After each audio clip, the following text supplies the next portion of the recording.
We often think love announces itself in bold declarations, sweeping gestures, and effortless intimacy. But what if love, real love, is sometimes quiet, guarded, even hesitant? What if the person who seems distant, inconsistent, or hard to read isn't disinterested, but deeply in love and terrified of it? Today, we're pulling back the curtain on a truth most people miss. Avoidants love differently. Their signals are subtle, their affection is encoded, but when you learn how to see it, the signs are unmistakable. This isn't about guessing games, it's about emotional fluency. And once you understand how an avoidant heart loves, you'll realize maybe they've been showing you all along they crave closeness, but fear it at the same time. This is the emotional paradox that defines the love life of someone with an avoidant attachment style. On the surface, they may appear cool, self-sufficient, even uninterested. But just beneath that calm exterior lies a person in conflict. They want love just as deeply as anyone else, but love doesn't feel safe to them. It feels like surrender, exposure, and the terrifying loss of control. So when they start falling for you, they don't rush toward intimacy. They tense up, pull back, and question their own feelings. You may notice that when things start getting more emotionally charged, when you open up, become more affectionate, or ask for deeper connection, they seem to retreat. It's not because they don't care. It's because closeness triggers something primal in them. Intimacy means letting down the guard they've spent years building. It means risking rejection, being seen, being needed, and perhaps worst of all, needing someone in return. That's a level of vulnerability that doesn't come easily. So they wrestle. They toggle between the safety of solitude and the longing to be truly close to someone. But their love shows itself in contradictions. They won't always say how they feel, but they'll do things that contradict their aloof behavior. They'll show up when it matters, offer practical help, check in more than they admit. They'll listen intently when you speak, even if they struggle to respond emotionally. In fact, some of their most loving moments might come when they seem least expressive. You might find them standing silently by your side during hard times, fixing things around your house, or remembering small details about your preferences. Acts that seem mundane, but are loaded with meaning when you understand their emotional language. What's crucial to realize is that this push-pull behavior isn't manipulation. It's protection. Their fear of engulfment runs just as deep as their desire for connection. They may feel overwhelmed by your presence one day and miss you the next. They want to open up, but then they overthink what it would mean if they did. They crave closeness, but associate it with past pain, so even as they approach it, they brace for impact. Love feels like walking through a minefield, never knowing when something will explode. And yet, when they care about you, they don't leave. They might pause, slow down, put space between you, but they come back. That cycle of emotional ambivalence is how they navigate the tightrope of love. They won't always call it love, and they won't always know what to do with their feelings, but they feel it. Strongly, quietly, fearfully. And that's what makes it so hard to recognize. It doesn't look like the movies. It doesn't come with sweeping romance or easy confessions. It looks like hesitation and restraint, like someone fighting themselves while trying to reach for you. To love an avoidant is to understand that closeness will sometimes feel like distance. It's to look for the signals, not in what they say, but in how they show up. In the consistency of small gestures, in the effort it takes them to stay in connection, even when it's hard. Because when they love you, they're doing something that doesn't come naturally. They're unlearning fear. They're breaking patterns, and they're risking more than you may realize. So if you ever wonder whether they truly care, ask yourself this: are they still here, even when it's uncomfortable? Do they keep choosing you, even in silence? Because for someone who fears closeness, staying is the loudest way they say, "I love you." They show up in crisis, even if they struggle with intimacy. This is one of the most telling signs that an avoidant is in love with you. While day-to-day emotional closeness might overwhelm them, leaving your texts unanswered, sidestepping vulnerable conversations, or retreating when things get too serious, suddenly they're present, calm, capable, and surprisingly steady. It may not make sense on the surface, but that's because avoidants often find emotional intimacy in small, manageable windows. And crisis provides just that. A moment of clarity, a defined role, a chance to help without being expected to share. When someone with an avoidant attachment style falls in love, they might still avoid romantic rituals, long talks about feelings, or emotional dependency. But if you're in pain, if you lose your job, go through a family crisis, get sick, or break down emotionally, they won't always say the right words, but they'll do something more important. They'll be there. Their actions in those moments speak louder than any declaration of love. And for them, that's intentional. Because unlike ordinary intimacy, crisis gives them a sense of purpose and direction. They don't have to guess what to do or worry about emotional missteps. They can focus on fixing, helping, and being useful in areas where they feel confident. It's important to understand that this doesn't mean they're emotionally detached. In fact, it's the opposite. They care so deeply that they step outside of their comfort zone to show up for you. The context of a crisis provides enough structure and emotional clarity that they can override their usual defenses. While daily vulnerability makes them anxious, because it requires sustained openness and unpredictability, crisis calls them into action.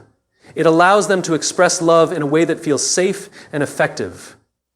They may not say, "I love you" easily, but they'll drive 3 hours to help you move out of a bad situation.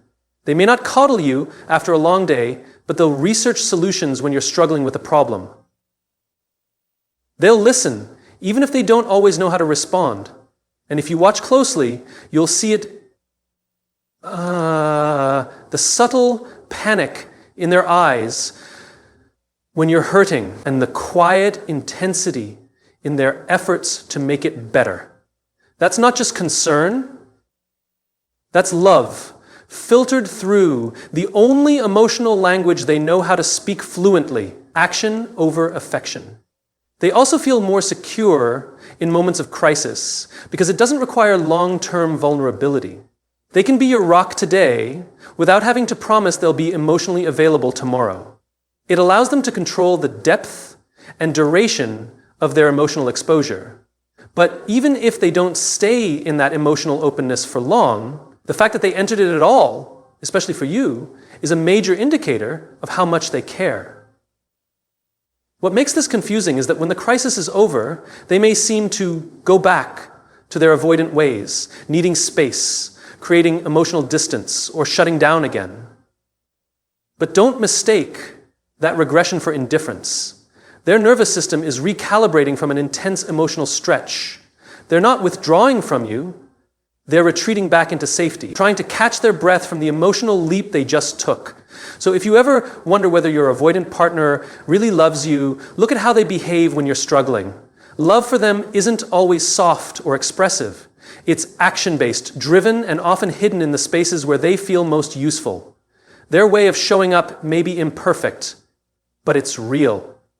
And in a world where words are easy, someone who steps up when it's hard is someone who feels more than they can say. They try to impress you with competence, not vulnerability.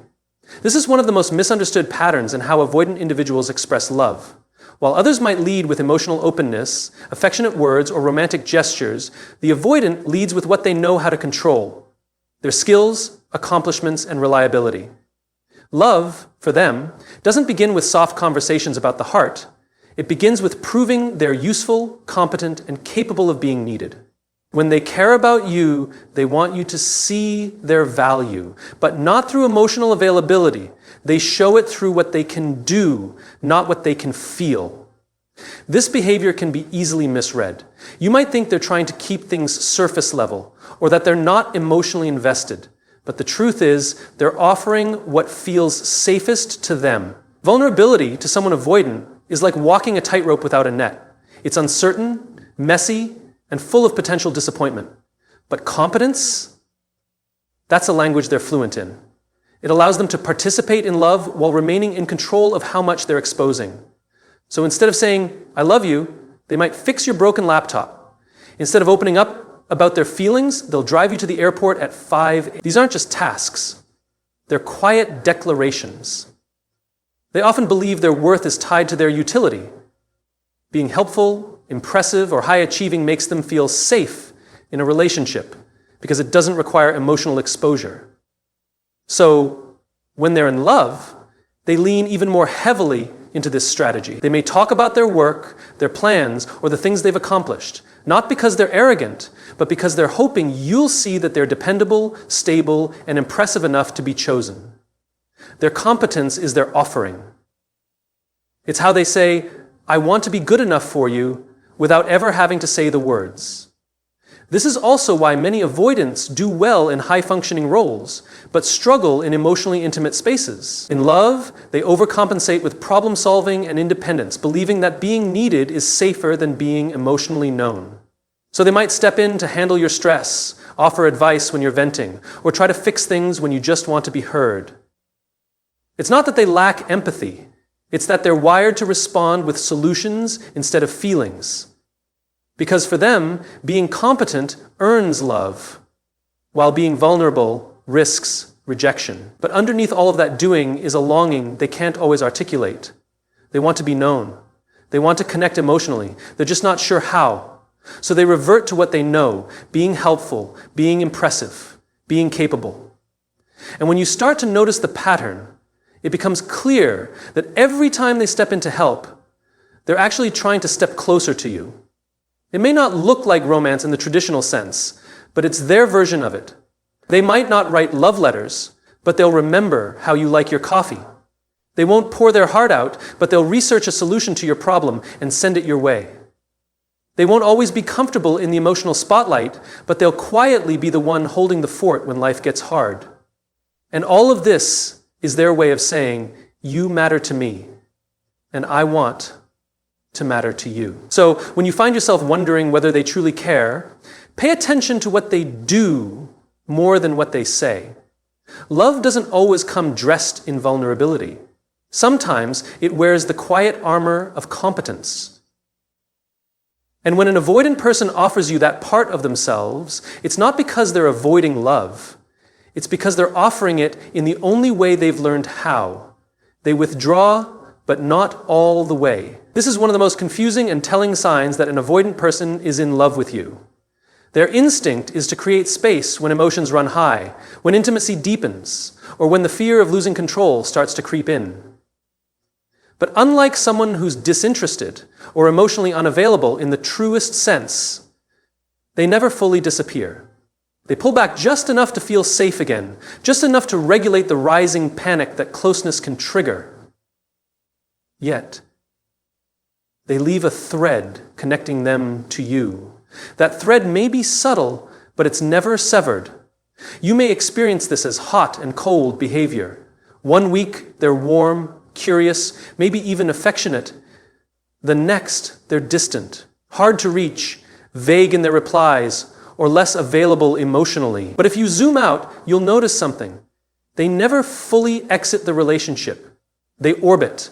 They keep the door slightly open. They don't stop checking in entirely. They may reduce the intensity, but they maintain the connection. That's because love, for them, doesn't disappear. It just overwhelms. And when that overwhelm hits, withdrawal becomes a way to cope, not a way to leave. To someone with an avoidant attachment style, love is a threat and a desire at the same time. It's beautiful, but it's destabilizing. The moment they feel too seen, too needed, or too close, it's as if alarm bells go off inside. Their nervous system reacts not with excitement, but with caution. And so they step back, not because you've done something wrong, not because they don't care, but because their emotional reflex is to retreat before they lose themselves. In their minds, independence equals safety. Intimacy, while longed for, often feels like losing autonomy. But even as they step away, they still look back. That lingering presence, liking your posts, replying just enough to keep conversation alive, asking about your day in a passing text, showing up unexpectedly in moments that matter, is not accidental. It's the push-pull of a heart that wants connection, but doesn't know how to hold it comfortably. Their withdrawal isn't a full goodbye, it's a defensive maneuver. And if you can learn to read between the lines, you'll see that their distance is full of signals. Signals of confusion, signals of care, signals of quiet love they don't know how to express. This makes being with them difficult. It can feel like you're constantly being tested or left waiting. But what they're really doing is managing their internal fear without abandoning the bond completely. They're trying to have space without letting you go. For them, this is progress. This is love at the edge of their limits. Where others might shut the door completely when overwhelmed, an avoidant who loves you keeps returning. Maybe not every day, maybe not with the reassurance you want, but they always find a way back into orbit. And this is important. The fact that they stay connected at all, even in a diluted or delayed way, is a major sign of attack. Because for an avoidant, staying, especially when it's emotionally uncomfortable, is a risk. It requires effort. It requires tolerance for the very thing that scares them, emotional dependency. And yet for you, they keep hovering close enough to re-engage when they can breathe again. So when you feel their absence, try to remember. Their love isn't gone. It's recalibrating. It's finding a way to exist within the only emotional window they know how to hold open. You may not get constant closeness, but what you do get is significant. It means they're choosing to stay near, even when staying feels hard. They withdraw, but not all the way. And in the language of avoidant love, that's a quiet, powerful act of commitment. They reveal personal details in small, controlled doses. To the average eye, it may seem trivial, the casual mention of a childhood memory, a passing reference to a past relationship, or a rare admission of insecurity. But in the world of an avoidant, these moments are profound. Vulnerability for them isn't spontaneous. It's deliberate, cautious, and almost always rationed. When they care about you, they want to let you in, but not all at once. They unlock the door to their inner world just a crack. Watch your reaction, and then decide whether to open it a little more next time. This isn't a game, it's a survival strategy. Avoidants have often learned, consciously or not, that being emotionally open leads to disappointment, shame, or rejection. So they protect their softest parts with fierce boundaries. But love makes them curious again. It awakens a desire to be known. That desire doesn't override their fear, but it begins to compete with it. And that's when you'll start noticing these small disclosures. They don't frame them as big reveals. They won't say, "Let me tell you something important." Instead, it slips into conversation like a whisper in the noise. If you're not listening closely, you might miss how meaningful it actually is. You may be sharing a meal when they suddenly say, "I used to come here as a kid with my dad." Or during a quiet drive, they might admit, "I hate disappointing people. I'd rather disappear than explain myself." These are not just throwaway lines. These are the equivalent of emotional test balloons. They want to see if you'll pop them, ignore them, or hold them gently. Every time they share something private, no matter how small, they're assessing whether you're safe and whether you can be trusted with the pieces they've long kept hidden. And when they see that you don't flinch, judge, or try to pull more from them than they're ready to give, they slowly reveal more. Still in moderation, still on their terms, but there's a rhythm to it. Over time, the gaps between these moments shorten. The details become more specific, the tone more personal. And while they may never pour everything out all at once, you begin to see a fuller version of who they are. Not just what they do, but what they feel. Not just their stories, but their emotional fingerprints. What's remarkable about this behavior is how intentional it is. Avoidants are not impulsive with intimacy. They don't overshare as a way to bond. They calculate the emotional risk of every revelation. So when they give you even a fragment of their truth, it means they've decided you're worth the risk. It may not look like the vulnerability you're used to. It may not come with tears or declarations, but for them, it's a brave and intimate act. The challenge is that many people don't recognize these micro moments as signs of connection. They want more, faster. They want to know everything now. But with an avoidant, patience is everything. If you rush them, they'll retreat.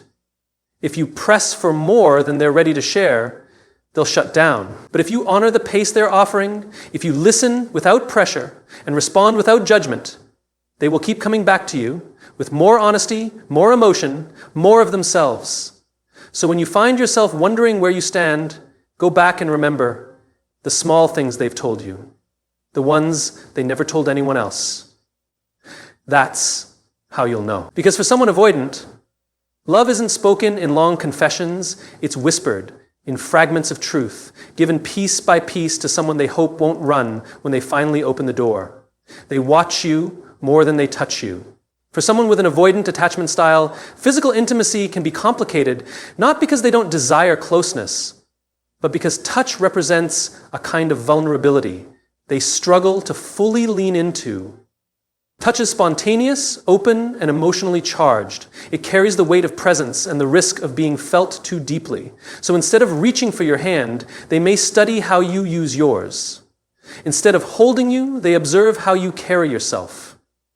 Their affection hides in the background, not in contact, but in quiet attention. You'll notice it in small moments, the way their eyes linger when you're speaking, the way they glance over when you laugh, the subtle shifts in their body language when you enter a room. They're not unaware of you, they're hyper-aware. But instead of expressing affection through direct closeness, they observe from a safe distance. This is how they connect, cautiously. Watching you allows them to be near without being emotionally flooded. It gives them a sense of intimacy without triggering the alarm bells of vulnerability. This can feel confusing, especially if you equate love with affection that's more visible, like hugging, hand-holding, or resting a hand on your back. You might find yourself wondering if they care at all. But you need to pay attention to the eyes. They will give them away. When you're not looking, they're often watching. And when you are looking, they may look away, not out of disinterest, but because being seen while they're feeling something real can be overwhelming. To an avoidant, touch isn't just about connection, it's about exposure. Being physically close makes it harder to control emotions, and control is their armor. That doesn't mean they never crave physical closeness. In fact, they do, but only on terms that feel safe. If they initiate touch, it's often brief, functional, or disguised as casual. A hand on your back while walking, a quick shoulder squeeze, a playful nudge. These small touches are their way of testing the waters, of letting you know I feel something without fully stepping into the emotional space that intimacy requires. More than that, they use observation as their primary way to bond. Watching you helps them learn how to love you, what makes you happy, what stresses you out, how you move through the world. They collect emotional data because it helps them feel prepared, less at the mercy of unpredictable emotions. And when they care, they remember everything. Your preferences, your routines, your tells. They may not say it out loud, but they're paying attention in a way that's quiet, constant, and deeply personal. In relationships, this can lead to a kind of emotional standoff. You wait for them to move closer, while they wait for a signal that it's safe to do so. But what seems like emotional distance is often protective strategy. And when you learn to recognize the depth of their attention, you begin to see the love that's there. Not in touch, but in tension. In the way they lean slightly forward when you speak, in the stillness they hold when they listen, in how their eyes always seem to find you in a crowded room. They may never be the type to shower you with physical affection, but their love isn't absent. It's just quieter, more restrained, more dependent on trust than impulse. And as they feel safer with you, their body slowly begins to soften. They touch more, they reach out, they close the space between you, not because you asked, but because they chose to. And when they do, it's not routine. It's real.